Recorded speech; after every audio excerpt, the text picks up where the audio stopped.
ముందుగా ఉమ్మడి రంగారెడ్డి జిల్లాకు సంబంధించినటువంటి నియోజకవర్గాల్లో మేడ్చల్ నియోజకవర్గానికి ఒకసారి వెళ్దాం. సో మేడ్చల్ నియోజకవర్గం నుంచి మల్లారెడ్డి బీఆర్ఎస్ పార్టీ నుంచి పోటీ చేస్తుంటే తోటకూర వజ్రేష్ కుమార్ కాంగ్రెస్ పార్టీ నుంచి బరిలో ఉన్నారు. ఏనుగు సుదర్శన్ రెడ్డి బీజేపీ నుంచి పోటీ చేస్తున్నారు. రైట్. మల్లారెడ్డి ఎంపీగా, ఎంపీ నుంచి ఎమ్మెల్యేగా, ఎమ్మెల్యే నుంచి మంత్రి అయ్యాడు. ఆ రకంగా సోషల్ మీడియాలో చాలా యాక్టివ్. సరే అది కామెడీనా సీరియస్గా చేస్తే ఆయన క్లైమ్ చేసుకున్నాడు.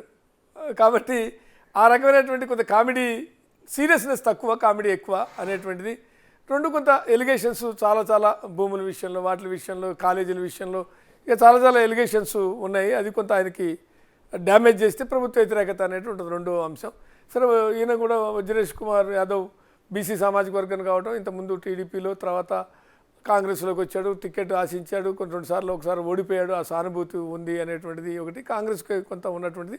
అన్నిటికనే ముఖ్యంగా ఇంతకుముందు మాజీ ఎమ్మెల్యే సుధీర్ రెడ్డి కాంగ్రెస్లో చేరడం అనేటువంటిది. సుధీర్ రెడ్డి కూడా అక్కడ టికెట్ ఆశించాడు, కానీ అక్కడ టికెట్ రాలేదు. మల్లారెడ్డికి టికెట్ ఇచ్చారు, కానీ ఇక్కడ లేట్గా ఎంట్రీ కావడం వల్ల అందులో ఇక్కడ బీసీకి ఇవ్వాలని కాంగ్రెస్ అనుకోవడం, తర్వాత ఆయనకు భవిష్యత్తు కల్పిస్తామని హామీ ఇవ్వడంతో సుధీర్ రెడ్డి కాంగ్రెస్లో చేరడం అనేటువంటిది ఒక 1000 ఏనుగుల బలం వజ్రేష్ కుమార్కి వచ్చిందని చెప్పచ్చు. సుధీర్ రెడ్డి రాకతో సినిమా మారిపోయింది అక్కడ మేడ్చర్ల అనేటువంటిది 100% మనకున్నటువంటి లెక్కలను బట్టి చూస్తే.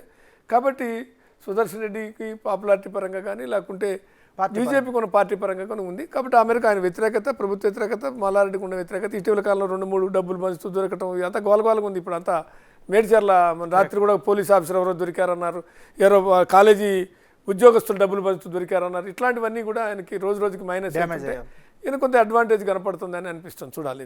నెక్స్ట్ మల్కాజ్గిరి నియోజకవర్గం నుంచి బీఆర్ఎస్ పార్టీ తరపు నుంచి బరిలోకి దిగుతున్నటువంటి వ్యక్తి మర్రి రాజశేఖర్ రెడ్డి అయితే మైనంపల్లి హనుమంతరావు ఈయన కాంగ్రెస్ పార్టీ నుంచి పోటీ చేస్తున్నారు. ఎన్ రామచంద్రరావు బీజేపీకి సంబంధించిన సీనియర్ నాయకుడు. రైట్. అదే మర్రి రాజశేఖర్ రెడ్డి ఇక్కడ అంతకుముందు ఎంపీగా నిలబడి ఓడిపోయాడు రేవంత్ రెడ్డి మీద. ఇప్పుడు మళ్ళీ మల్లారెడ్డి అల్లుడు రాజశేఖర రెడ్డి వచ్చాడు. మల్లారెడ్డి మీద ఉన్న వ్యతిరేకతో రాజశేఖర రెడ్డి కూడా మూట కట్టుకోవాల్సి వస్తుంది సహజంగానే. ఆయనవి ఎప్పుడు ప్రజాప్రతినిధిగా లేడు, కానీ ఆ రకమైనటువంటి ఆ కుటుంబ ప్రతినిధిగా ఉండటం వల్ల కొంత డిసడ్వాంటేజ్ లెగసీ కదా. ప్రభుత్వ వ్యతిరేకత Mynampally strong sitting MLA, strong leader, అక్కడ బాగా బలమైనటువంటి క్యాడరు, ప్లస్ ఆయన వ్యక్తిగత ఇమేజీ ఉంది. దాంతో కాంగ్రెస్ అడ్వాంటేజ్ కూడా ఉంది. రెండోది ఇటీవల కాలంలో ట్రోల్ అవుతుంది. కేటీఆర్ బీఆర్ఎస్ ఓడిపోయే స్థానాల్లో ఇది ఒకటి మల్కాజిగిరి అని కేటీఆర్ ట్వీట్ చేశాడని పెద్ద నడుస్తుంది. ఆయన కేటీఆర్ హనుమంతరావు గెలుస్తున్నాడని ట్వీట్ చేశాడనేటువంటి చర్చ కూడా బాగా ఇదైంది. ఇక రెండోది రామచంద్రరావు వ్యక్తిగా మంచోడు, ఎమ్మెల్సీగా పనిచేశాడు, సీనియర్ అడ్వకేటు, బీజేపీ మొదటి నుంచి లాయలిస్టు, ఇవన్నీ ఉన్నప్పటికీ కూడా బీజేపీకి ఉన్నటువంటి గ్రాఫు ఆయన వ్యక్తిగతంగా ఆ ఇమేజ్ని అంతా గెలిచేంత ఇమేజ్ని సంపాదించుకోగలుగుతాడా అనేటువంటిది కొంత డౌట్. కాబట్టి ఆ మేరకు హనుమంతరావుకి కొంత అడ్వాంటేజ్ ఉంటుందేమో చూడండి. ఇది మల్కాజ్గిరి అయితే. ఇక నెక్స్ట్ ఉమ్మడి రంగారెడ్డి జిల్లాకు సంబంధించినటువంటి తదుపరి నియోజకవర్గాన్ని కనుక మనం పరిశీలించినట్లయితే కుబ్దుల్లాపూర్ వివేకానంద్ గౌడ్ బీఆర్ఎస్ నుంచి బరిలో దిగుతుంటే కొలను హనుమంత్ రెడ్డి కాంగ్రెస్ పార్టీ నుంచి, కోన శ్రీశైలం గౌడ్ ఏమో భారతీయ జనతా పార్టీ నుంచి. ఇప్పుడు కూడా టీడీపీ నుంచి గెలిచాడు, తర్వాత బీఆర్ఎస్ నుంచి గెలిచాడు, 2 సార్లు ఎమ్మెల్యేగా గెలిచాడు. కొంత వ్యక్తిగత వ్యతిరేకత అనేదానికన్నా కింద స్థాయి వ్యతిరేకత, కార్పొరేటర్లు వాళ్ళ అసంతృప్తితో ఉన్నారు అనేటువంటి వార్తలు బలంగా అక్కడ వినపడుతున్నటువంటి పరిస్థితి. ప్రభుత్వ వ్యతిరేకత, డబుల్ బెడ్రూమ్లు, ఇతర ఇష్యూలు, వ్యక్తిగతంగా లేకపోయినా క్యాడర్ పరంగా అసంతృప్తితో ఉన్నారు అనేటువంటి అంశం ఆయనకి డిజడ్వాంటేజ్ అయితే. సరే, కోల హనుమంత్ రెడ్డి గతంలో టీఆర్ఎస్ నుంచి నిలబడి ఓడిపోయాడు, తర్వాత కాంగ్రెస్, తర్వాత ఇప్పుడు కూడా మళ్ళీ కాంగ్రెస్, మళ్ళీ మధ్యలో కొన్నాళ్ళు అటు ఇటు పోయానా మళ్ళీ ఇప్పుడు కాంగ్రెస్ టికెట్. కొంత అక్కడ నియోజకవర్గంలో పాపులారిటీ ఉన్న వ్యక్తి, ఒకసారి నిలబడి ఓడిపోయిన వ్యక్తి, ఉద్యమ సమయంలో టీఆర్ఎస్లో ఉన్నటువంటి వ్యక్తి. కాబట్టి ఆ రకంగా ఆయనకి ఈ ఇటీవల కాలంలో సభలు కూడా అక్కడ బాగా నిర్వహించుకోగలిగాడు, ప్రచారపరంగా కొంత అడ్వాంటేజ్లో ఉన్నాడు. సరే, ఇక్కడ కూడా ఆయన మాజీ ఎమ్మెల్యే ఇండిపెండెంట్గా గెలిచి కాంగ్రెస్లో చేరాడు, కాంగ్రెస్ నుంచి బీజేపీలో పోయాడు, ఇప్పుడు బీజేపీ ఎమ్మెల్యేగా ఉన్నాడు. కానీ నిజానికి ఆయన అట్లాగే కంటిన్యూ అయితే ఈయనకే టికెట్ ఉండేది. ఆ రకంగా వీళ్ళు ఒకటే కుటుంబం, కోనం వాళ్ళదే కుటుంబం. కోనం వివేకానంద గౌడ్, కోనం శ్రీశైలం గౌడ్, వీళ్ళిద్దరి ఈ మధ్యకాలంలో ఒక టీవీ ఛానల్ కొట్టుకున్నటువంటి దృశ్యాలు ఇవన్నీ ఉన్నాయి. కాబట్టి ఈ మొత్తం దాంట్లో ఇక్కడ కూడా ఒక బలమైన క్యాండిడేట్ శ్రీశైలం గౌడ్. వ్యక్తి పార్టీ పరంగా పెద్దగా ఓట్ బ్యాంక్ లేకపోయినా వ్యక్తిగా ఆయనకున్న బలమైన క్యాండిడేట్గానే ఉన్నాడు. కాబట్టి ఎవరికి అడ్వాంటేజ్ అవుతుందో చూద్దాం. నెక్స్ట్ కూకట్పల్లి చాలా కీలకమైనటువంటి నియోజకవర్గాల్లో ఒకటి కూకట్పల్లి నియోజకవర్గం. కూకట్పల్లి నుంచి మాధవరం కృష్ణారావు బీఆర్ఎస్ పార్టీ నుంచి బరిలో దిగితే బండి రమేష్ కాంగ్రెస్ పార్టీ టికెట్ నుంచి పోటీ చేస్తున్నారు. ఇక ముమ్మారెడ్డి ప్రేమ్ కుమార్ జనసేన అభ్యర్థిగా ఇక్కడ బరిలో ఉన్నారు. అంటే కృష్ణారావు కూడా సేమ్ తెలుగుదేశం నుంచి గెలిచాడు, తర్వాత బీఆర్ఎస్ నుంచి కూడా 2 సార్లు గెలిచినటువంటి కృష్ణారావు మీద కూడా కొంత సహజంగా 2 సార్లు గెలిచాడు కాబట్టి ఆ వ్యతిరేకత, ప్రభుత్వ వ్యతిరేకత ఆయన కొంత నెగిటివ్గా ఉంటే, రమేష్ ఫ్రెష్ క్యాండిడేట్ 2009లో పీఆర్పీ నుంచి షేర్లింగంపల్లి నుంచి పోటీ చేశాడు. ఆ తర్వాత బీఆర్ఎస్ పార్టీలో జనరల్ సెక్రటరీగా పనిచేశాడు చాలా సుదీర్ఘకాలం. టికెట్ ఆశించాడు, ఇస్తారేమని. షేర్లింగంపల్లి టికెట్ ఆశించినా రాలేదు. ఇంకే టికెట్ ఎంపీ అన్నారు, ఏది ఇవ్వలేదు. ఎమ్మెల్సీ అన్నారు, ఏది ఇవ్వకపోయేటప్పటికి కొంత అసంతృప్తితో ఆయన కాంగ్రెస్లో చేరి కుక్కడపల్లి టికెట్ సంపాదించుకున్నాడు. కుక్కడపల్లిలో సెటిలర్స్, చంద్రబాబు సామాజిక వర్గం కానీ, ఈసారి టీడీపీ లేదు. అక్కడ ముందు సుహాసిని ఉండే, సుహాసిని కూడా పోయినసారి మహాకూటమిలో సుహాసిని నిలబడింది. ఈసారి సుహాసిని అంటే ఆ సామాజిక వర్గం ఓట్ బ్యాంక్ అనేటువంటి ఒకటి, సెటిలర్స్ ఓట్ బ్యాంకు. ఎందుకంటే కొన్ని కుక్కడపల్లిలో కొన్ని ఆంధ్ర బీసీ సామాజిక వర్గాలని, కులాలని ఇక్కడ తీసేసి ఓసీసీలో చేరారు. అసలు వాళ్ళని బీసీ కులంలో తీసేయటం వల్ల కూడా ఆ కులాలు ఏవైతే ఉన్నాయో ఆ కులాలు కొంత అక్కడ ఉన్నటువంటి కాపు సామాజిక వర్గాన్ని ఇక్కడ మున్నూరు కాపుగా ట్రీట్ చేయకపోవడం, కొన్ని ఏవైతే కులాలు ఉన్నాయో ఆ కులాలు శ్రీకాకుళం వాళ్ళు అంతా ఎక్కువ మంది ఉంటారు ఇక్కడ కుక్కడపల్లి ఏరియాలో. కాబట్టి సెటిలర్స్ అనేటువంటి ఇంపాక్ట్ ఉంటుంది ప్రధానంగా. కమ్మ సామాజిక వర్గం, సెటిలర్ సామాజిక వర్గం ఇవన్నీ కూడా ఉంటాయి. ఆయన మీద ఉన్న వ్యతిరేకత, ఆ మేరకు బండి రమేష్కి ఫ్రెష్ క్యాండిడేట్ కావటం, కొంత పాపులారిటీ ఉన్నవాడు. ఎందుకంటే టీఆర్ఎస్ పార్టీలో జనరల్ సెక్రటరీ చేశాడు, అంతకుముందు 2009లో షేర్లింగంపల్లిలో పోటీ చేశాడు. బీజేపీ క్యాండిడేట్ లేరు, జనసేన క్యాండిడేట్ ఉన్నారు. బీజేపీ కూడా కొంత ఓట్ బ్యాంక్ ఉంటుంది. బీజేపీ వాళ్ళు ఎట్టి పరిస్థితులు నాకు తెలిసి జనసేనకి ఎంత వేస్తారో అనేది ఒకటైతే బీఆర్ఎస్కి వేసే అవకాశం లేదు. ఆ మేరకు బీజేపీ ఓట్ బ్యాంకు జనసేనకు కాకుండా కాంగ్రెస్కి ఏమైనా అడ్వాంటేజ్ అయితే గెలిచే వాళ్ళకి వేద్దాం అనేటువంటి అట్లాంటివి ఏదైనా ఉంటే రమేష్కి అడ్వాంటేజ్ ఉండే అవకాశం ఉంది. రైట్. నెక్స్ట్ ఉప్పల్ నియోజకవర్గానికి సంబంధించినటువంటి డీటెయిల్స్ కనుక మనం విశ్లేషిస్తే లక్ష్మారెడ్డి బీఆర్ఎస్ పార్టీ తరపు నుంచి బరిలో దిగుతుంటే పరమేశ్వర్ రెడ్డి కాంగ్రెస్ పార్టీ నుంచి బరిలో ఉన్నారు. ఎన్వీఎస్ఎస్ ప్రభాకర్ బీజేపీకి సంబంధించినటువంటి సీనియర్ నాయకుడు అక్కడ పోటీ చేస్తున్నారు. రైట్. అంటే లక్ష్మారెడ్డి ఫ్రెష్ క్యాండిడేట్, వాళ్ళ అన్న రాజారెడ్డి ఒకప్పుడు ఎమ్మెల్యే, ఈయన ఎన్వీఎస్ఎస్ ప్రభాకర్ కూడా ఒకప్పుడు మాజీ ఎమ్మెల్యే. అక్కడేమో అన్న మాజీ ఎమ్మెల్యే, ఈయన స్వయంగా మాజీ ఎమ్మెల్యే. టీడీపీ బీజేపీ ఆనాడు 2014లో గెలిచాడు. ఆ మేరకు పార్టీలోనే కొనసాగుతున్నాడు. మళ్ళీ టికెట్ ఇచ్చారు. పరమేశ్వర్ రెడ్డి కార్పొరేటర్గా ఉండి ఆయన టికెట్ సంపాదించుకున్నాడు. సరే, లక్ష్మారెడ్డి వాళ్ళ అన్న లెగసీ ఒకటి, ఆయన కాంట్రాక్టర్గా ఎక్కువ ఫోకస్ పొలిటీషియన్ కన్నా, ఈయనేమో కార్పొరేటర్గా గెలిచి బరిలోకి ఉన్నాడు. లక్ష్మారెడ్డికి సిట్టింగ్ ఎమ్మెల్యే సుభాష్ రెడ్డి వర్గం కానీ కొంతమంది కార్పొరేటర్లు కానీ కొంత సహకరిస్తలేరు అనేటువంటి వార్తలు మనకు వినిపిస్తున్నాయి. వ్యతిరేకత ఆయన వ్యక్తిగతంగా ఏముండదు, ప్రభుత్వ వ్యతిరేకత ఏమైనా పనిచేయాలి తప్ప ఆయనకి లక్ష్మారెడ్డి ఫ్రెష్ క్యాండిడేట్ కాబట్టి ఆయన మీద వ్యతిరేకత అవకాశం లేదు. సుభాష్ రెడ్డి వర్గం ఎంతవరకు సహకరిస్తుంది లేదు. మేయరు కూడా, మాజీ మేయర్ కూడా ఆ నియోజకవర్గంలో వాళ్ళ మిస్సెస్ కార్పొరేటర్, చర్లపల్లి కార్పొరేటర్గా ఉంది. ఇట్లాంటివన్నీ ఉన్నాయి కొంత నెగిటివ్ అంశాలు. పరమేశ్వర్ రెడ్డికి ఈయనకేమో కొంత వ్యక్తిగా మంచోడైనా బీజేపీ గ్రాఫ్ ఎంతవరకు ఉంది అనేటువంటిది ఉంది. పరమేశ్వర్ రెడ్డికి దాన్ని ఈ యొక్క అనుకూలంగా మార్చుకొని ఓట్ బ్యాంక్ ఏం మార్చుకుంటాడు, ఎంతవరకు అడ్వాంటేజ్ తీసుకోగలుగుతాడో చూద్దాం. నెక్స్ట్ ఇబ్రహీంపట్నం నియోజకవర్గం నుంచి బీఆర్ఎస్ పార్టీ తరపు నుంచి బరిలో దిగుతున్నటువంటి మంచిరెడ్డి కిషన్ రెడ్డి అయితే మల్రెడ్డి రంగారెడ్డి కాంగ్రెస్ పార్టీ నుంచి బరిలో ఉన్నారు.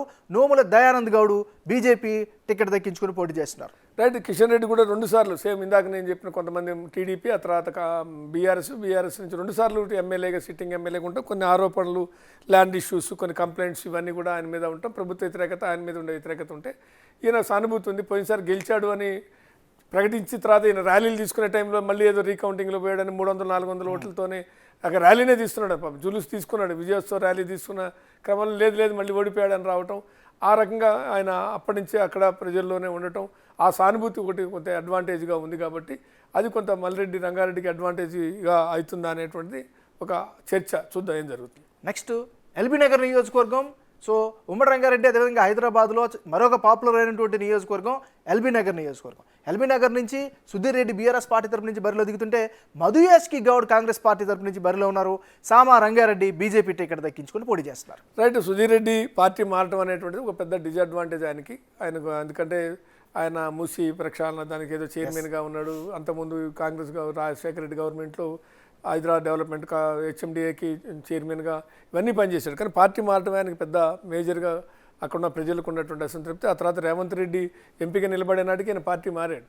అయినా కానీ రేవంత్ రెడ్డి అక్కడ లీడ్ తీసుకోగలిగాడు, మల్కాజ్గిరి ఎంపీగా గెలిచాడంటే అర్థం ఏంటంటే సుధీర్ రెడ్డి పార్టీ మారటం మీద తీవ్రంగా ఎల్బీ నగర్ ఏరియాలో వ్యతిరేకత ఉంది కాంగ్రెస్ కేడర్లో కానీ ప్రజల్లో కానీ అనేటువంటిది. అది ఆయనకి ప్రభుత్వ వ్యతిరేకతతో పాటు, ఎందుకంటే అక్కడ వర్షాలు వస్తే జరిగిన పరిణామాలన్నీ కూడా ఇటీవల కాలంలో చూసి ఎల్బీ నగర్ ఏరియా కూడా ఎంత నష్టపోయారు, లేదంటే ఎంత ఇబ్బంది పడ్డారు ప్రజలని, అవన్నీ డిజడ్వాంటేజ్ ఉంటే మధేష్కి లోకల్ ఫ్రెష్ క్యాండిడేటే కావటం, గౌడ్ కావటం అనేటువంటిది అక్కడ తెలంగాణ నల్గొండ రెడ్డిస్ యొక్క ప్రభావం చాలా బలంగా ఉంటుంది అంటే ఎల్బీ నగర్ కాన్స్టిట్యున్సీలో. ఆ మేరకు రాజగోపాల్ రెడ్డి, కోమటిరెడ్డి వెంకటరెడ్డి నల్గొండ కాంగ్రెస్ పార్టీ లెగసీ ఏదైతే ఉందో ఆయనకి రెడ్డి పార్టీ పరంగా కూడా కీలకంగా ఉన్నాడు కాబట్టి స్టార్ ప్రచార కమిటీ చైర్మన్గా ఉన్నాడు, మాజీ పార్లమెంట్ సభ్యుడిగా ఉన్నాడు, పాపులారిటీ ఉన్నటువంటి వ్యక్తి. ఆ రకంగా మధుయాష్కి గౌడ్కి సామారంగారెడ్డి మీద కొంత సానుభూతి ఉన్నా, పాపం 2 సార్లు ఒకసారి నిలబడి టికెట్ ఆశించి రాక కొంత భంగపడి టీడీపీ కాలం నుంచి కాంగ్రెస్ తర్వాత ఇవన్నీ ఉన్నా ఆయన ఎంతవరకు అంటే కాంగ్రెస్ బీజేపీ గ్రాఫ్ అనేది లేనప్పుడు ఆయన వ్యక్తిగతంగా గెలిచే స్థాయిలోనో లేదంటే అంత ఓట్ బ్యాంకుని పెంచుకునే స్థాయిలోనో ఉంటాడా అంటే కొద్దిగా కష్టం. ఆ మేరకు మధుయాష్కి గౌడ్కి కొంత పాజిటివ్గా ఉంది, ఏం జరుగుతుందా అనేది చూడాలి. రైట్. నెక్స్ట్ మహేశ్వరం నియోజకవర్గం. మహేశ్వరం నియోజకవర్గాన్ని కనుక పరిశీలించినట్లయితే ఈ నియోజకవర్గం నుంచి బీఆర్ఎస్ పార్టీ తరపు నుంచి సీనియర్ నాయకులు సబితా ఇంద్రారెడ్డి బరిలో ఉన్నారు. ఇక కిచ్చన్న గారి లక్ష్మారెడ్డి కాంగ్రెస్ పార్టీ తరపు నుంచి బరిలో దిగుతుంటే అందుల శ్రీరాములు బీజేపీ నుంచి బరిలో ఉన్నారు. రైట్. అక్కడ కూడా సేమ్ పార్టీ మారటమే డిజడ్వాంటేజ్. పార్టీ మారటం అనేటువంటి ఒక మైనస్ అయింది. ఎందుకంటే కాంగ్రెస్ పార్టీలో ఒక మంచి అంటే చేవేళ్ల చెల్లెమ్మగా రాజశేఖర రెడ్డి ప్రయారిటీ ఇచ్చాడు, మంత్రి ఇచ్చాడు, ఇవన్నీ ఇచ్చినా పార్టీ మారటం అనేటువంటిది ఏదో ప్రభుత్వం పోయేటప్పటికి పార్టీ మారిపోవటం అనేటువంటిది వాళ్ళ స్థాయిలో ఊహించారు ప్రజలు. ఎందుకంటే మిగిలిన వాళ్ళు ఎవరో చిన్న చితక స్థాయిలో అంటారు, కానీ సబితా ఇంద్రారెడ్డి ఇమేజీ, వాళ్ళ భర్తకున్న ఇమేజీ, ఇంద్రారెడ్డికి ఉన్న ఇమేజీ, వాళ్ళను ప్రజలు డిఫరెంట్గా చూస్తారు. అంటే వీళ్ళు ఊరికనే పార్టీలు పదవి లేకపోతేనో ప్రభుత్వం లేకపోతేనో పార్టీ మారతారా అని ఆశించరు, ఊహించరు. ఊహించని పరిణామం జరిగేటప్పటికి సహజంగానే ప్రజల్లో కొంత అరే ఈ స్థాయి వాళ్ళు కూడా ఇట్లా పదవుల కోసమో మంత్రి పదవి కోసమో లేకుంటే ప్రభుత్వం లేదు కదా ఏదో పనులు చేసుకోవచ్చు అని మారతారా అనే అది బాగా పర్టికులర్గా కొంతమంది మీద, అంతమంది ఉంటుందని కానీ కొంతమంది మీద ప్రజలకు ఒక ఎక్స్పెక్టేషన్ ఉంటుంది. వాళ్ళు ఆ ప్రజలు కోరుకున్న దానికి భిన్నంగా వివరించినప్పుడు నొచ్చుకుంటారు. అట్లా సబితా ఇంద్రారెడ్డికి అది బాగా డిజడ్వాంటేజ్ కావడం అనేటువంటిది చాలా ఉంది. ప్రభుత్వ వ్యతిరేకత కొంత ఉంది. ఇక ఆయనకున్నటువంటి కొంత, ఈయన కూడా మాజీ ఎమ్మెల్యేగా ఉన్నాడు. రెండోది ఏంటంటే అక్కడ ఉన్నటువంటి పారిజాత వాళ్ళు ఎవరైతే ఉన్నారో వాళ్ళు సహకరించడం అనేటువంటిది లక్ష్మారెడ్డికి, వాళ్ళు టికెట్ ఆశించారు నిజానికి, కానీ వాళ్ళు కూడా సహకరించి పనిచేస్తున్నారు కదా, అది లక్ష్మారెడ్డికి మేజర్ అడ్వాంటేజ్గా కనపడుతుంది. కాంగ్రెస్ అడ్వాంటేజ్ ఆమెకు మీద ఉన్న అసంతృప్తి, వీళ్ళు పారిజాత నరసింహారెడ్డి వాళ్ళు సహకరించడం, కాంగ్రెస్కు ఉన్నటువంటి 6 గ్యారెంటీలు ఇతర అడ్వాంటేజ్, ఇవన్నీ కొంత లక్ష్మారెడ్డికి ఇచ్చిన నగరి లక్ష్మారెడ్డికి కలిసి వస్తాయి అనిపిస్తుంది. నెక్స్ట్ రాజేంద్ర నగర్ నియోజకవర్గం. రాజేంద్ర నగర్ నియోజకవర్గాన్ని కనుక పరిశీలించినట్లయితే ఇక్కడి నుంచి ప్రకాష్ గౌడ్ బీఆర్ఎస్ నుంచి బరిలో దిగుతుంటే కస్తూరి నరేందర్ కాంగ్రెస్ పార్టీ నుంచి పోటీ చేస్తున్నారు. తోకల శ్రీనివాస్ రెడ్డి బీజేపీ నుంచి బరిలో నిలుస్తున్నారు. రైట్. అంటే ప్రకాష్ గౌడ్ కూడా టీడీపీ తర్వాత టీఆర్ఎస్ బీఆర్ఎస్ ఇప్పుడు 2 సార్లు గెలవటం, ఈయన మీద కూడా ఏంటంటే కొంత ల్యాండ్ ఇష్యూ, బాగా సంపాదించాడు, కోట్లకి పడగలు ఎత్తాడు, ఇట్లాంటివన్నీ ఉన్నాయి క్షేత్రస్థాయిలో. సరే అభివృద్ధి పక్కన పడుతుంది. కొన్ని సందర్భాల్లో ఏమో అభివృద్ధి చేయలేదనే అంశం ముందుకు వస్తుంది, కొన్ని సందర్భాల్లో వాళ్ళ యాటిట్యూడు, వాళ్ళ దందాలు సెటిల్మెంట్లో ముందుకు వస్తాయి. అక్కడ అభివృద్ధి కన్నా ఈయన యాటిట్యూడు లాంటి ఈయన సంపాదించుకొని ఇది ముందుకు వచ్చినటువంటి పరిస్థితి కనపడుతుంది. సరే కస్తూరి నరేంద్ర చాలా సుదీర్ఘకాలం పుప్పలగూడ గ్రామ సర్పంచ్గా, ఇప్పుడు సిట్టింగు మణికొండ చైర్మన్, మున్సిపల్ చైర్మన్గా సుదీర్ఘకాలం అక్కడ రాజకీయాల్లో కాంగ్రెస్ పార్టీలో ప్రజాక్షేత్ర స్థాయిలో ప్రజాప్రతినిధులుగా ఉంటూ వచ్చినటువంటి వ్యక్తిగా కస్తూరి నరేంద్ర స్వామిడు అనేటువంటి పేరు ఉంది. ముదిరాజు సామాజిక వర్గానికి చెందిన వ్యక్తి కావటం అనేటువంటిది ఆ మేరకు కాంగ్రెస్కు ఉన్నటువంటి అడ్వాంటేజ్. 2 సార్లు గెలిచాడు, కొత్త ఒకరికి అవకాశం ఇద్దాం మంచోడు స్వామిడు అనేటువంటిది ఈయనకి నెగిటివ్ లేకపోవడం. ఈయన కూడా తోకల శ్రీనివాసరెడ్డికి కార్పొరేటర్ టికెట్ పోతే బీజేపీలో ఆనాడు బీఆర్ఎస్ కార్పొరేటర్ టికెట్ ఆశిస్తే రాలేదు, రాకపోతే బీజేపీలో చేరి కార్పొరేటర్గా గెలిచి ఇప్పుడు టికెట్ సంపాదించాడు. సరే ఆయనకు కొంతవరకు స్ట్రాంగ్ అయినా నియోజకవర్గం మొత్తం కాదు, తన కార్పొరేషన్ తన డివిజన్ వరకు స్ట్రాంగ్గా ఉంటాడు. ఈయన ఎందుకంటే పుప్పలు కూడా మున్సిపల్ చైర్మన్గా, మణికొండ మున్సిపల్ చైర్మన్గా ఉండటం అనేది నియోజకవర్గ స్థాయి లీడర్గా ఆయన ఎస్టాబ్లిష్ అయ్యాడు. ఆయన కూడా సిట్టింగ్ 2 సార్లు గెలిచాడు. కాబట్టి ఈ మొత్తంలో చూసినప్పుడు నరేంద్ర కొంత అడ్వాంటేజ్ ఉంటుందా అని, దాన్ని ఎంతవరకు దాన్ని గెయిన్ చేసుకుంటాడో చూద్దాం. నెక్స్ట్ చాలా ఇంపార్టెంట్ అయిన నియోజకవర్గాలు ఒక నియోజకవర్గం షేర్లింగంపల్లి నియోజకవర్గం. సుమారు 7 లక్షలకు పైగా ఓటర్లు ఉన్నటువంటి నియోజకవర్గం. ఈ నియోజకవర్గం నుంచి అరికపూడి గాంధీ బీఆర్ఎస్ పార్టీ నుంచి పోటీ చేస్తుంటే జగదీశ్వర్ గౌడ్ కాంగ్రెస్ పార్టీ నుంచి బరిలో ఉన్నారు. రవికుమార్ యాదవ్ ఏమో బీజేపీ నుంచి పోటీ చేస్తున్నారు. రైట్, అక్కడ సేమ్ ఇందాక చెప్పినట్టుగా టీడీపీ ఎమ్మెల్యేగా, తర్వాత పార్టీ మారి బీఆర్ఎస్, తర్వాత బీఆర్ఎస్ రెండో గెలిచాడు, ఇప్పుడు మూడోసారి నిలబడ్డాడు. కాబట్టి ఆ సామాజిక వర్గం ఓట్లు, అరికపూడి గాంధీ సామాజిక వర్గం ఓట్లు ఆ నియోజకవర్గంలో ఒక ప్రభావితం గెలుపోవటం డిసైడ్ చేసే స్థాయిలో ఉంటాయి. ముస్లిమ్స్ ఉంటాయి, కొంత రెడ్డీస్ ఉంటాయి, ఇతర బీసీలు ఉండొచ్చు. కానీ ఈసారి డిసడ్వాంటేజ్ ఏంటంటే ఆ సామాజిక వర్గం బీఆర్ఎస్తో లేదు, అరికపూడి గాంధీ సామాజిక వర్గం బీఆర్ఎస్తో లేదు. దానికి కారణం కేటీఆర్ చేసిన వ్యాఖ్యలు, ఆంధ్రప్రదేశ్ రాజకీయ పరిణామాలు, చంద్రబాబు అరెస్టు, ఆ తర్వాత తదనంతరం జరిగిన పరిణామాలు. ఆ సామాజిక వర్గం అవుట్ రైట్గా స్టేట్ వైడ్గా ఆంధ్రప్రదేశ్ తెలంగాణలో అవుట్ రైట్గా బీఆర్ఎస్కి వ్యతిరేకంగా ఉన్నారు.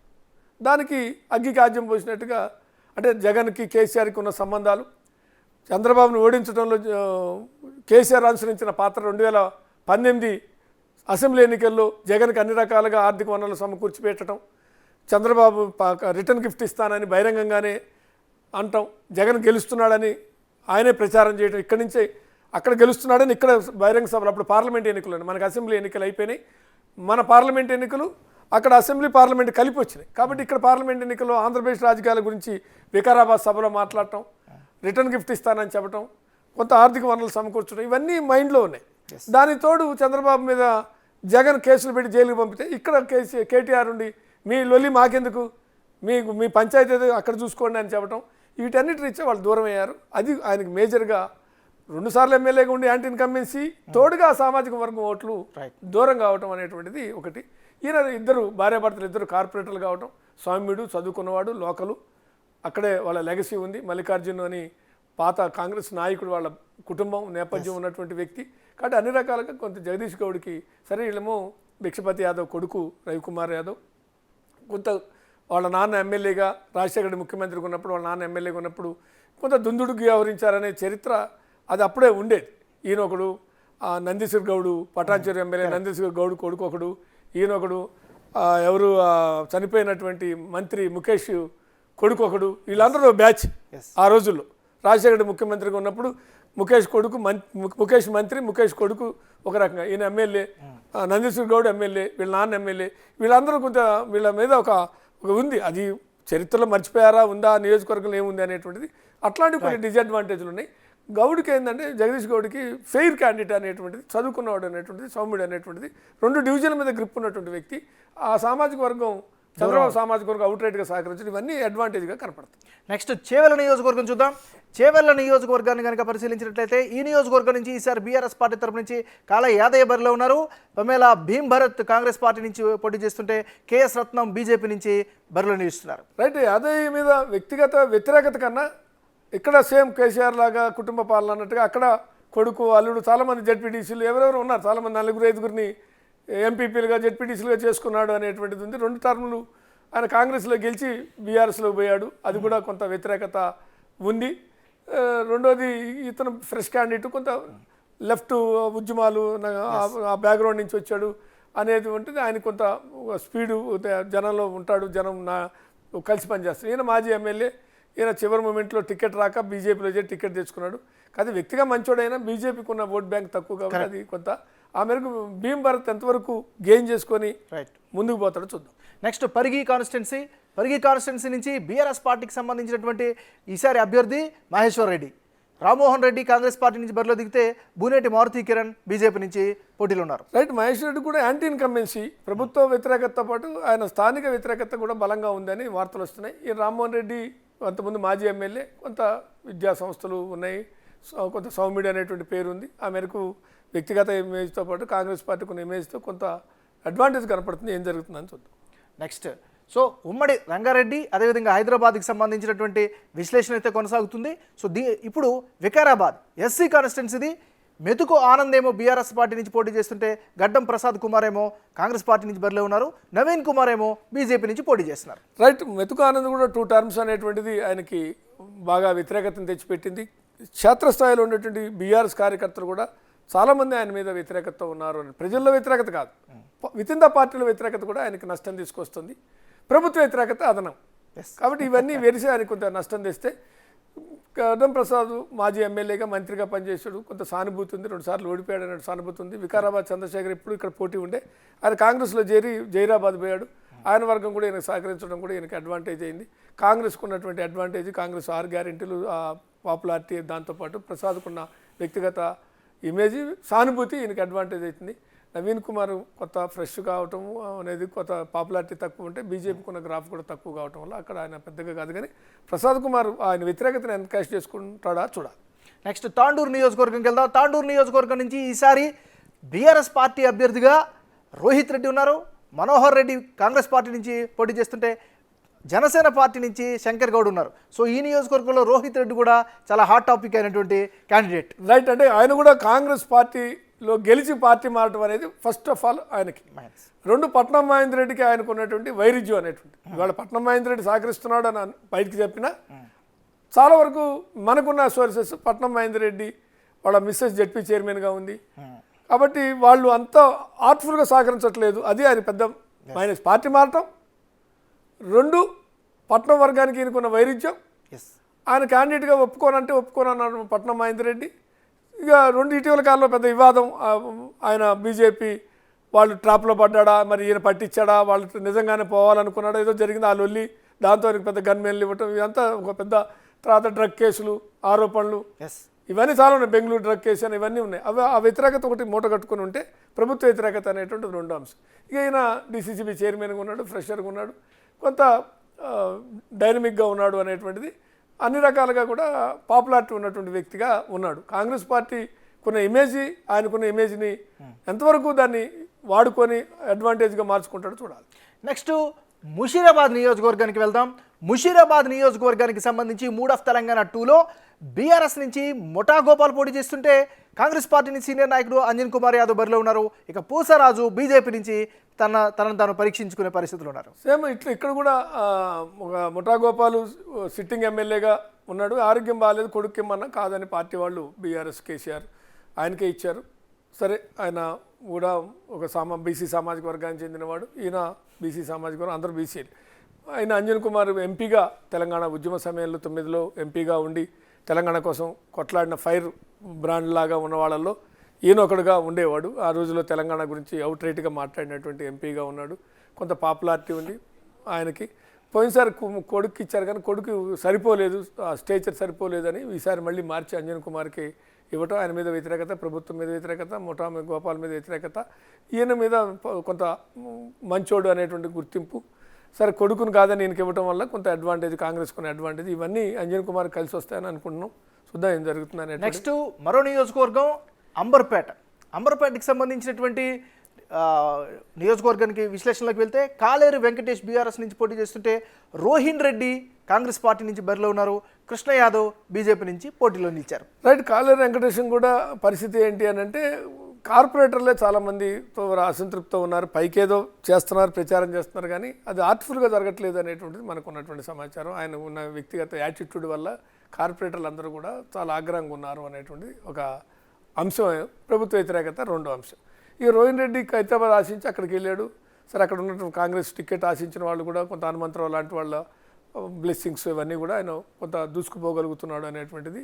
వాళ్ళ మీద ఉన్న వ్యతిరేకతని, ఆ కార్పొరేటర్లో అసంతృప్తిగా ఉన్న వాళ్ళని, పాత టీఆర్ఎస్ క్యాడర్ని ఎంతవరకు ఈయన ఇగ్నోర్ చేసుకొని దాన్ని ఓట్ బ్యాంక్గా మార్చుకుంటాడో చూడాలి. కృష్ణ యాదవ్ సరే ఒకప్పుడు పాపులారిటీ ఉన్నాడు, మాజీ మంత్రే, కానీ ఇవాళ ఉన్నటువంటి పరిస్థితుల్లో కొంత చాలా గ్యాప్ వచ్చింది ఆయనకి, ప్రజలకి ఆయనకి గ్యాప్ వచ్చింది. సరే, నియోజకవర్గంలో ఎంతవరకు కనెక్ట్ అయ్యాడు కొంత నాకు అంతా తెలియదు, కానీ గ్యాప్ రావటం, ఆయన జాయినింగ్ కూడా ఒకసారి వాయిదా పడటం, కిషన్ రెడ్డి మరి ఎంతవరకు ఉన్నారు అనేటువంటి. కిషన్ రెడ్డి ఒకసారి 3 సార్లు 2 సార్లు గెలిచిన వ్యక్తే, కానీ కిషన్ రెడ్డి ఎంతవరకు సహకరిస్తున్నాడు, ఇవన్నీ కొంత ఆధారపడి ఉన్నటువంటి పరిస్థితిలో రోహిన్ రెడ్డి ఎంతవరకు తనకు ఈ పరిస్థితులు అనుకూలంగా మలుచుకుంటాడో చూద్దాం. నెక్స్ట్ మనం ఉమ్మడి రంగారెడ్డి, అదేవిధంగా హైదరాబాద్ నియోజకవర్గాలకి సంబంధించినటువంటి డీటెయిల్స్లోకి వెళ్తే ఖైరతాబాద్ నుంచి బీఆర్ఎస్ పార్టీ తరపు నుంచి దానం నాగేందర్ సిట్టింగ్ ఎమ్మెల్యే ఉంటే విజయారెడ్డి పీజీఆర్ కుమార్తె కాంగ్రెస్ పార్టీ నుంచి బరిలో ఉన్నారు. ఇక బీజేపీ సీనియర్ నాయకుడు చింతల రామచంద్రారెడ్డి బీజేపీ నుంచి పోటీ చేస్తారు. రైట్, ఆయన 2 సార్లు ఈయన మర్చిపోయారు, ఆయన ఒకసారి 2 సార్లు గెలిచాడు, ఈయన ఒకసారి గెలిచాడు. ఈయన మాజీ ఎమ్మెల్యేగా ఉన్నాడు, ఆయన సిట్టింగ్ ఎమ్మెల్యేగా ఉన్నాడు, సిట్టింగ్ కార్పొరేటర్గా ఉంది. ఇక్కడ నానో నాగేంద్ర మీద కొంత వ్యతిరేకత కనపడుతుంది, నియోజకవర్గంలో వ్యతిరేకత కనపడుతున్నమాట వాస్తవం. ఈ వ్యతిరేకత ఒకటైతే, రెండు స్లమ్స్, ఖైరతాబాద్ నియోజకవర్గంలో స్లమ్స్ ఒకప్పుడు పీజీఆర్ వాళ్ళందరికీ ఆ పేదలకి గుడిసెలు వేయించడమా, పేదలకు అండగా ఉండటమా, ఆ పేదలకు కావాల్సిన సౌకర్యాలు కల్పించడం, అంతా ఆ పీజీఆర్ లెగసీ ఇప్పటికీ. ఒకప్పుడు ఖైరతాబాద్ నియోజకవర్గం అంటే 3 నియోజకవర్గాలు, సనత్ నగర్, షేర్లింగంపల్లి, ఇవన్నీ కలిపితే ఖైరతాబాద్ ఇవాళ. కాబట్టి ఆ ఖైరతాబాదు నియోజకవర్గం మీద పీజీఆర్ ముద్ర అనేది ఒకటి ఉంటుంది. సరే, విజయారెడ్డి కూడా 2 సార్లు కార్పొరేటర్గా గెలిచింది, సిట్టింగ్ కార్పొరేటర్ కూడా. ఇప్పుడు సిట్టింగు డైనమిక్గా ఉండే మహిళ, కొంత బాగా దూసుకుపోగలుగుతుంది నియోజకవర్గంలో. ఎక్కడ ఇష్యూ ఉంటే అప్పటికప్పుడు అక్కడికి ప్రజల దగ్గరికి వెళ్ళి వాళ్ళకి అనుకూలంగా ధర్నాల, రాస్తారోక, ఏది కావాలంటే అది చేయటం, ఆ రకమైనటువంటి డైనమిక్గా ఉండేటువంటి ఒక మహిళ పీజీఆర్ కూతురు. ఆ మేరకు ఆమె ఆ బ్రాండు, పీజీఆర్ బ్రాండ్ని సంపాదించుకోగలిగింది. విష్ణు సంపాదించుకోలేకపోయాడు, కానీ ఈమె పీజీఆర్ లెగసీని కొంత సంపాదించుకోగలిగింది. సరే, రామచంద్రారెడ్డి ఒకప్పుడు ఎమ్మెల్యే, కానీ బీజేపీ గ్రాఫ్ పడిపోవడమే ఈయనకి డిసడ్వాంటేజ్. కాబట్టి ప్రభుత్వ వ్యతిరేకత, దానం నాగం మీద వ్యతిరేకత, పీజీఆర్ లెగసీని, ఆ 2 వ్యతిరేకతలు వాడుకుంటూ పీజీఆర్ లెగసీని వాడుకోగలిగితే విజయారెడ్డికి కొంత అడ్వాంటేజ్ ఉంటుంది. నెక్స్ట్ నియోజకవర్గం జూబ్లీ హిల్స్ నియోజకవర్గం. చాలా కాస్ట్లీయెస్ట్ ఏరియాగా మనం చెప్పుకోవచ్చు. సో జూబ్లీ హిల్స్ నియోజకవర్గం నుంచి మాగంటి గోపీనాథ్ బీఆర్ఎస్ పార్టీ నుంచి బరిలో ఉంటే, మహమ్మద్ అజరుద్దీన్ కాంగ్రెస్ పార్టీ టికెట్ సంపాదించుకొని పోటీ చేస్తున్నారు. ఇక లంకాల దీపక్ రెడ్డి బీజేపీ నుంచి బరిలో ఉన్నారు. రైట్, గోపీనాథ్ కూడా 2 సార్లు గెలిచాడు టీడీపీ నుంచి, తర్వాత బీఆర్ఎస్ నుంచి గెలిచాడు. ఇప్పుడు 3వసారి పరీక్ష ఎదుర్కొంటున్నటువంటి పరిస్థితి.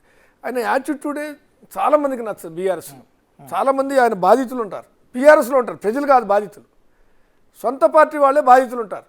అది ఇక పేర్లు చెబితే చాలా ఉన్నాయి. ఇక పేర్లు ఇక్కడ వాళ్ళు మళ్ళీ ఇప్పుడు వాళ్ళని మళ్ళీ ఏమైనా చేస్తున్నారు, వాళ్ళు భయపడతారు. ఇప్పుడు నేను పేర్లు చెప్తే వాళ్ళు అన్న నా పేరు చెప్పేందుకన్నా మళ్ళీ నేను ఆయనకు శత్రువు అవుతానన్నా అని వెంటనే ఫోన్ చేస్తారు కూడా నన్ను అడిగితే.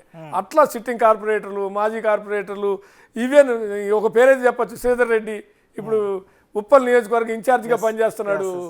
ఆయన అంచులను కూడా కొట్టాడని ఈ మధ్యకాలంలో వైరల్ అయింది పెద్ద ఎత్తున. ఇప్పుడు కార్పొరేషన్ చైర్మన్గా ఉన్నాడు, ఎడ్యుకేషన్ కార్పొరేషన్ దేనికో చైర్మన్గా ఉన్నాడు శ్రీధర్ రెడ్డి, బీజేపీ నుంచి బీఆర్ఎస్లో చేరినాడు. కాబట్టి అట్లా చెప్తే ఇంత చాంతాడంత లిస్ట్ ఉంటుంది ఆయన బాధితులు విత్ ఇన్ ద పార్టీలోనే. కాబట్టి అది ఆయనకు ఉన్నటువంటి డిసడ్వాంటేజ్, మేజర్ డిసడ్వాంటేజ్. ఇక ప్రభుత్వ వ్యతిరేకత ఉంది. అజరుద్దీన్కు ఉన్నటువంటి పాపులారిటీ, క్రికెటరు, రెండోది సౌమ్యుడ్ అనేటువంటి పాపులారిటీ ఉంది. పైగా జూబ్లీ హిల్స్లో Muslim minority vote bank considerable strength ఉంటుంది. అక్కడ నవీన్ యాదవ్ గతంలో ఎంఐఎం నుంచి పోటీ చేసి మంచి కాంగ్రెస్ పార్టీకి వచ్చేసి ఓట్ బ్యాంక్ తెచ్చుకున్నాడు. కాబట్టి చిరశ్రీశైలం యాదవ్, ఆయన కుమారుడు నవీన్ యాదవ్, వాళ్ళ గ్రిప్ చాలా బలంగా ఉంటుంది. 25,000 ఓట్ బ్యాంక్ వాళ్ళకి ఉంటుంది. ఆయన కాంగ్రెస్లో ఉన్నాడు, హార్ట్ఫుల్గా పనిచేస్తున్నాడు. అజరుద్దీన్ ముస్లిం మైనారిటీ ఓట్ బ్యాంక్ ఉంది. కాబట్టి ఈ మొత్తం చూసినప్పుడు పరిణామాలు చూస్తుంటే చాలా అడ్వాంటేజ్ కనపడుతుంది. ఎంతవరకు దాన్ని తాము మార్చుకుంటారని చూడాలి. నెక్స్ట్ మరో కీలకమైనటువంటి నియోజకవర్గం సనత్ నగర్. సనత్ నగర్ నియోజకవర్గం నుంచి బీఆర్ఎస్ పార్టీ తరపు నుంచి మంత్రి తలసాని శ్రీనివాస్ యాదవ్ పోటీ చేస్తున్నారు. కోట నీలిమ కాంగ్రెస్ పార్టీ తరపు నుంచి టికెట్ సంపాదించుకున్నారు. మర్రి శశిధర్ రెడ్డి కాంగ్రెస్ పార్టీకి ఒకప్పుడు ఉన్నటువంటి వ్యక్తి, బీజేపీలో చేరారు, ఆయన పోటీ చేస్తున్నారు. రైట్, అంటే ఒక బలమైన నాయకుడు తలసాని శ్రీనివాస్ యాదవ్ ఇప్పటికి 3 సార్లు ఏమో పైన గెలిచాడు, 3-4 సార్లు పైన గెలిచాడు. ఒకసారి సికింద్రాబాద్, తర్వాత సనత్ నగర్, ఇట్లా పద్మారావు ఒకసారి ఇక్కడ, అట్లా గెలుస్తూ వచ్చాడు. బలమైన నాయకుడు, సిట్టింగ్ మంత్రి. ఇప్పుడు హైదరాబాద్, గ్రేటర్ హైదరాబాద్ అంతా ఆయనే, మొత్తం పార్టీకి అంతా తానే పనిచేస్తున్నటువంటి తలసాని శ్రీనివాస్ యాదవ్ సామాజిక వర్గంగా, బీసీ సామాజిక వర్గంలో బలం ఉంది, పార్టీలో గ్రిప్ ఉంది, నియోజకవర్గంలో గ్రిప్ ఉన్నటువంటి వ్యక్తి. వ్యతిరేకత తక్కువ ఉన్నటువంటి వ్యక్తుల్లో తలసాని శ్రీనివాస్ యాదవ్. ప్రభుత్వ వ్యతిరేకత తప్ప తనకు వ్యతిరేకత చాలా తక్కువ ఉందని అనుకోవాలి. కాకపోతే ఏంటంటే తన ఆ స్టేచరు, ఆయన ఢీకొనగలిగేటువంటి స్టేచరు నిజానికి మర్రి శశిధర్ రెడ్డి వాళ్ళ కాంగ్రెస్లో ఉంటే ఆ స్టేచరు, ఆ ప్రభుత్వ వ్యతిరేకత, ఆయన మీద కొంత వ్యతిరేకత ఉంటే దాన్ని ఆ స్టేచరు తలసాని శ్రీనివాస్ యాదవ్ ఢీ కొట్టగలిగే స్టేచరు మర్రి శశిధర్ రెడ్డి. ఎందుకంటే మర్రి చెన్నారెడ్డి లెగసీ ఇవన్నీ ఉండేవి. కానీ ఈయన బీజేపీలో పోయేయటం వల్ల బీజేపీ పార్టీకి ఓట్ బ్యాంక్ లేదు. ఈయన స్టేచరు ఉన్నా ఈయన సొంతగా ఓట్ బ్యాంకు అంత స్థాయిలో లేదు మర్రి శశిధర్ రెడ్డికి. కాబట్టి కోట నీలిమ కొత్త అయినా జర్నలిస్ట్గా, చదువుకునేట్టుగా, ఎడ్యుకేటెడ్గా, లేడీగా ఆమె బాగా డైనమిక్గా ముందుకు పోగలుగుతుంది. కానీ ప్రభుత్వ వ్యతిరేకతని, కాంగ్రెస్కు ఉన్నటువంటి అడ్వాంటేజ్ని ఓట్ బ్యాంక్గా మలుచుకొని ఎంతవరకు ముందుకు పోతుంది అనేటువంటిది కొంత ఆలోచించాలి. నెక్స్ట్ మనం చూస్తే నాంపల్లి నియోజకవర్గం. నాంపల్లి నియోజకవర్గానికి సంబంధించి బీఆర్ఎస్ పార్టీ తరపు నుంచి ఈసారి బరిలో దిగుతున్నటువంటి వ్యక్తి ఆనంద్ గౌడ్ అయితే, కాంగ్రెస్ పార్టీ నుంచి మహమ్మద్ ఫిరోజ్ ఖాన్ బరిలో ఉన్నారు. రాహుల్ చంద్ర బీజేపీ నుంచి పోటీలో నిలిచారు. రైట్, అంటే ఇక్కడ ప్రధానంగా బీఆర్ఎస్ క్యాండిడేట్ అనేది మామూలుగా అది నామకే వాస్తానే అంటుంటారు జనరల్గా. అక్కడ ఎంఐఎంకే ప్రధానంగా నిలబెడతారు అక్కడ ఎంఐఎంకే. కాకపోతే ఈసారి ఎంఐఎం ఫిరోజ్ ఎందుకంటే ఫిరోజ్ ఖాన్ ఏంటంటే పాపం పీఆర్పీ నుంచి నిలబడ్డాడు, ఆ తర్వాత చాలా ఫైట్ చేస్తూ కాంగ్రెస్ నుంచి నిలబడ్డాడు, 2 సార్లు దెబ్బతిన్నాడు. ఇటీవల కాలంలో వాళ్ళ కుటుంబ సభ్యురాలు ఆమె కూడా అమ్మాయి చనిపోవటము అది కూడా కొంత ఆయనకు విషాదం. అట్లాంటి అనేక రకాల ఓటమి పాలు కావటం, సానుభూతి అయినా నిరంతరం ప్రజల్లో ఉంటూ వచ్చాడు. కరెక్ట్. నిరంతరం ప్రజల్లోనే ఉంటూ చిన్న ఇష్యూ ఉన్న అడ్రస్ చేయటము. ఇక మీడియా పరంగా అయితే సోషల్ మీడియాలో ఇక అల్చాలి మనోడు. ఇక ఫిరోజ్ ఖాన్ నిత్యం సోషల్ మీడియాలో ఉంటాడు, అగ్రెసివ్గా ఉంటాడు మనిషి. ఆ రకంగా ఒక ఆడియేటర్ కూడా, అంటే ప్రజల్ని ఆకట్టుకునే పద్ధతిలో ఆయన సరే వాళ్ళ వృద్ధులు ఎట్లా అద్భుతంగా మాట్లాడతాడు, తెలుగులో కూడా అడ్రస్ అంటే అందరిని ఆకట్టుకునే విధంగా ఉంటుంది. ఆ రకంగా చూసినప్పుడు నిరంతరం ప్రజల్లో ఉన్న వ్యక్తిగా చాలా అడ్వాంటేజ్లు అయితే కనపడుతున్నాయి ఆయనకి. నెక్స్ట్ గోషామహల్ నియోజకవర్గం. గోషామహల్ నియోజకవర్గంలో పరిస్థితి కనుక మనం ఒకసారి చూస్తే నందకిషోర్ వ్యాసేమో బీఆర్ఎస్ నుంచి పార్టీ టికెట్ దక్కించుకుంటే మొగిలి సునీత కాంగ్రెస్ పార్టీ నుంచి పోటీలు చేస్తున్నారు, రాజా సింగ్ భారతీయ జనతా పార్టీ నుంచి పోటీ చేస్తున్నారు. రైట్. Nandakishore fresh candidate. అంతకుముందు ప్రేమ్ సింగ్ రాథోడ్ కూడా టికెట్ ఆశించాడు, బీజేపీ నుంచి ఒకప్పుడు మాజీ ఎమ్మెల్యే, ఆ తర్వాత బీఆర్ఎస్లో చేరాడు, టికెట్ ఆశించాడు, రాలేదని మళ్ళీ పోయి బీజేపీలో చేరాడు ఇటీవల కాలంలో. సరే నందకిషోర్ వ్యాసు ఈయన మీద కొన్ని ఎలిగేషన్స్ ఉన్నాయి, ఈయన మీద కూడా కొన్నాళ్ళు పరారులో ఉన్నాడు, కొన్ని ఎలిగేషన్స్ అవన్నీ ఉన్నాయి, ఏదో కొద్దిగా దందాలు చేస్తుంటాడని ఇవన్నీ ఉన్నాయి, ఆరోపణలు అయితే ఉన్నాయి. సరే ముస్లిం మైనార్టీ ఓట్ బ్యాంకు ఇక్కడ ఇంపార్టెంట్. ఎంఐఎం లేదు, అక్కడ 70-80 వేలు ముస్లిం మైనార్టీ ఓట్ బ్యాంక్ ఉంది. కరెక్ట్. కానీ బీఆర్ఎస్కి ఈసారి వేస్తారా ఏరా? ఇప్పటిదాకా బీఆర్ఎస్కి వేస్తూ ఉండటం వల్ల 1-2 సార్లు గెలుస్తూ వచ్చిన రాజాసింగ్ గెలుస్తూ వచ్చాడు. కానీ ఇక్కడ ఇప్పుడు ఈ విషయంలో చాలా చర్చ జరుగుతుంది. ఆరోపిస్తుంది కదా, ఎందుకు నీకు 80,000 ఓట్లు ఉంచుకొని గోషామహల్లో ఎందుకు నిలబడలేదు ఎంఐఎం అనేది పిక్ చేశాడు రేవంత్ రెడ్డి, పదే పిక్ చేశాడు. దానికి సమాధానం చెప్పలేని పరిస్థితి. అక్కడ ఒక మాజీ కార్పొరేటరు నాకు టికెట్ ఇవ్వమంటే ఇవ్వలేదు, నిజమే అక్కడ బీజేపీని గెలిపేయడానికి అక్కడ ఎంఐఎం నిలబెట్టలేదు అనే ఎలిగేషన్ ఎవరు చేశారంటే ఎంఐఎంలో ఉన్నటువంటి మాజీ కార్పొరేటర్ బయటకు వచ్చి ఎలిగేషన్ చేశాడు. కాబట్టి ఈ ముస్లిం మైనార్టీలు ఈసారి బీఆర్ఎస్కి వేయకపోతే బీజేపీకి ఎట్టి పరిస్థితులు వేయరు. బీజేపీకి వేయకుండా బీఆర్ఎస్కి వేయకపోతే సునీతకి వేస్తే మేజర్ అడ్వాంటేజ్ అయ్యే అవకాశం కూడా మనం తక్కువ అంచనా వేయడానికి లేదు. బీసీ ముదిరాజ్ సామాజిక వర్గానికి చెందిన మహిళ, 2 అమ్మాయి మహిళా సంఘం అధ్యక్షురాలు, కాంగ్రెస్ పార్టీ మహిళా సంఘం అధ్యక్షురాలుగా నిత్యం పాపులారిటీ మీడియా పరంగా ఉంది. నందకిషోర్ మీద ఎలిగేషన్స్ ఉన్నాయి, ఈ మీద ఎలిగేషన్ లేదు. రాజాసింగ్ సస్పెండ్ అయ్యి కొంతకాలం దూరంగా ఉంటాం, క్యాడర్ సహకరించట్లేదు. పైగా ఈ మధ్య ఆయన ఒక వార్నింగ్ ఇచ్చాడు, పోయినసారి ఎవరెవరు నాకు దుష్మన్ చేశారు, ఎవరెవరు నాకు వ్యతిరేకం చేశారు వాళ్ళందరి సంగతి తెలుస్తానని ఒక బహిరంగ వార్నింగ్ ఇచ్చాడు. కింద ఆ డిస్ప్యూట్ ఉంది అనేది ఆయనే ఒప్పుకున్నాడు. దీనికి ఉన్న మైనస్, ఆయనకున్న మైనస్, ఈమె ఫ్రెష్ క్యాండిడేట్ కావడం, ముస్లిం మైనార్టీ కనుక కొంత టర్న్ అయితే మాత్రం అడ్వాంటేజ్ కూడా లేకపోలేదు. మనం ఏం తక్కువ అంచనా వేయడానికి లేదు ఈ నియోజకవర్గాన్ని. నెక్స్ట్ సికింద్రాబాద్ నియోజకవర్గాన్ని పరిశీలిద్దాం. సికింద్రాబాద్ నియోజకవర్గం నుంచి బీఆర్ఎస్ పార్టీ తరపు నుంచి బరిలో దిగుతున్న వ్యక్తి పద్మారావు, ఇక సంతోష్ కుమార్ ఏమో కాంగ్రెస్ పార్టీ నుంచి, మేకల సారంగపాణి బీజేపీ నుంచి పోటీలు ఉన్నారు. పద్మారావుకి వ్యతిరేకత లేదు అని చెప్పచ్చు. కొంత నిత్యం జనంలో ఉంటాడు, ఆయన పెద్దగా రాష్ట్రం జిల్లాలు పెద్దమ్మ ఒకప్పుడు మంత్రి ఫస్ట్ టర్మ్, ఇప్పుడు డిప్యూటీ స్పీకరు. అట్లానే ఎప్పుడు దర్పము పోవటము లేకుంటే ఏదో చేయటము, అట్లా నియోజకవర్గం వదిలిపెట్టి సిటీ అంతా తిరగటం అవేం పట్టించుకోడు. ఆయన నియోజకవర్గం పొద్దున్న లేస్తే అక్కడే ఉంటాడు. వ్యతిరేకత లేదు, ప్రభుత్వ వ్యతిరేకత తప్ప ఆయనకు వ్యతిరేకత లేదు. సరే సంతోష్ కుమార్కి కూడా ఫ్రెష్ క్యాండిడేటు కొంతవరకు. సారంగపాణి గతంలో టీడీపీలో ఉన్నాడు, తర్వాత అటు ఇటు తిరిగి వచ్చాడు. కాబట్టి ఈ కాంటెస్ట్లో ఎవరికి అడ్వాంటేజ్ అనేది ఇప్పుడు మనం ఉన్న పరిస్థితుల్లో అంటే కాంగ్రెస్ పార్టీగా ఉన్న దాన్ని ఏమైనా అడ్వాంటేజ్ అయితే తప్ప అలాంటి పద్మారావుకి కొంత బాగానే ఉంటుందని చెప్పచ్చు. నెక్స్ట్ నియోజకవర్గం కంటోన్మెంట్కి సంబంధించినట్టు పరిశీలిస్తే ఇది చాలా ఆసక్తికరమైనటువంటి నియోజకవర్గంగా చెప్పుకోవచ్చు ఈసారి. ఎందుకంటే లాస్య నందిత ఆమె బీఆర్ఎస్ నుంచి పోటీ చేస్తుంది, ఆయన తండ్రి చనిపోయిన తర్వాత టికెట్ సంపాదించుకున్నారు. ఇక వెన్నెల ఈయన కూడా గద్దర్ కుమార్తె కాంగ్రెస్ పార్టీ నుంచి బరిలో ఉన్నారు, గణేష్ నారాయణ బీజేపీ నుంచి పోటీ చేస్తున్నారు. రైట్. అంటే సాయన్న కూతురుగా ఆమెకి గుర్తింపు బీఆర్ఎస్ పార్టీ ఇచ్చింది, టికెట్ ఇచ్చింది. కాబట్టి ఇటీవల ఏదో ఒక ఆడియోనో వీడియోనో ఏదో టికెట్ డబుల్ బెడ్రూమ్ ఇస్తాను తీసుకున్నాం అని ఒక, సరే అది ఎంత పెద్ద ఓటర్లు ప్రభావితం చేస్తున్నాను కానీ అట్లాంటి చిన్నవి తప్ప పెద్దగా వ్యతిరేకత అందరూ ఫ్రెష్. సరే గద్దరు లెగసీ అనేది ఇక్కడ ఇంపార్టెంట్. ఎందుకంటే గద్దరు తెలంగాణ ఉద్యమం కానీ అంతకుముందు ప్రజా ఉద్యమాలు కానీ విప్లవ ఉద్యమంలో కానీ ఆయన పాత్ర, ఈ అమ్మాయి కూడా చదువుకున్న అమ్మాయి కాబట్టి ఇతను కూడా లోకల్గా ఉండేటువంటి వాళ్ళు, అందరూ లోకలే, అందరూ చదువుకున్న వాళ్ళే. కాబట్టి గద్దర్ లెగసీ, కాంగ్రెస్ ఉన్నటువంటి గాలి, కాంగ్రెస్కున్న 6 పథకాలు ఇవన్నీ అయితే వెన్నెల దాన్ని మలుచుకోగలిగితే అడ్వాంటేజ్ ఉండొచ్చు. రైట్.